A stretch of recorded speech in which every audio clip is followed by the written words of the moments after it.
We turn now to the ongoing heat wave, which has put much of the southeastern United States under dangerous heat alerts from Florida to Texas.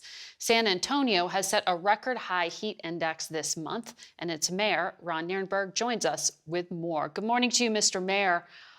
Good morning, Mark. What has been the impact of this high heat, the demand for electricity? What is it doing to your community? Well, we continue to set records every week with respect to electricity demand. Our emergency calls for heat exhaustion, heat illness are up 50% since last year, which itself was a record breaker. So it is a dangerous heat wave that we're experiencing with just an unrelenting day after day heat exposure. So we're certainly grateful for a president now that's treating this heat wave with the urgency that I think is necessary, especially given the fact that one of the challenges that we have is cities in Texas are fighting our legislature and our state government for local control. We're trying to protect residents and workers, and they are doing everything they can to prevent that from happening. You're talking about President Biden making it now, through the Department of Labor, a heat hazard alert, so it will guarantee workers heat-related protections. But I wonder, in San Antonio, are you actually seeing employers deny outdoor workers water breaks? Well, we had a case that actually is in the courts now last year where a young man died from heat exposure. But the challenge for us is, again, we need to make sure that we're doing everything we can to ensure that employees are aware of their rights and that federal protections are known to the employers. And so we were contemplating an ordinance at the local level to mandate local water breaks, similar to what has been done in other cities. Legislation has been passed that purports to prevent local governments from doing that, labor code, as well as preventing us from, utilizing our local authority in many other areas. But again, what we're trying to do is make sure that there's a backstop to prevent the most vulnerable members, the workers in our community who deserve those basic things. So you're talking about the fight you have with the state of Texas, where there are rules limiting your ability locally to set regulations that would allow for water breaks. But it doesn't outlaw them. It just, I guess the governor has justified it, saying that there are federal guarantees already. Why aren't those federal guarantees sufficient?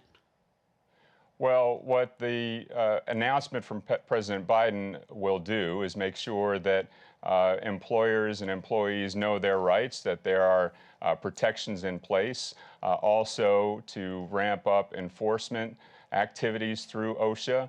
But the reality of the legislation I mentioned is the fact that HB 2127, which was passed by the legislature, upends 70-plus years of local authorities that have been adopted through city constitutions, city charters, and cities all across the state in areas that go beyond just labor code, property code, agricultural code, commercial code. Local communities, local governments are solving problems brought to us many times by our constituents, and legislation like that upends that process and prevents local residents from being able to address their concerns through the local governments that they elect. And I believe it's an affront to our democratic process, and that's why we're challenging it in court. All right, and so that will continue, that sounds like. I want to ask you as well about immigration. A federal judge in California just struck down last Tuesday the Biden administration's restrictions on migrants seeking asylum, arguing that it was the Biden administration violating federal law. So if the Justice Department loses an expected appeal, what's the practical impact for a city like yours in this heat with the migrants that are crossing? Sure. Well, since January 2021, San Antonio has seen, like many other big cities, a surge in migrants. And in San Antonio, it's over 400,000 migrants since 2021.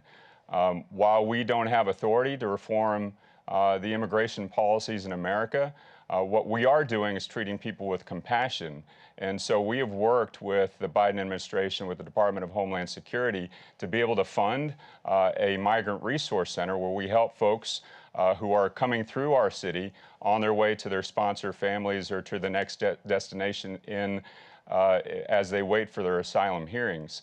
The process now, we have to make sure that folks are getting their hearings, but they also have an opportunity to work in the meantime. So while we are in the midst of the further politicization and demagoguery that's happening in Texas with respect to the immigration crisis, I do have to thank folks who are trying to take one step forward in the absence of congressional action that we've been waiting for 30 years. Our representative, Tony Gonzalez, has offered some legislation that would expand the work visa process. The reality is people are coming. While we don't have the authority to fix immigration at the local level, we do have an obligation to treat people with common humanity and dignity. Well, Mr. Mayor, thank you for your time today.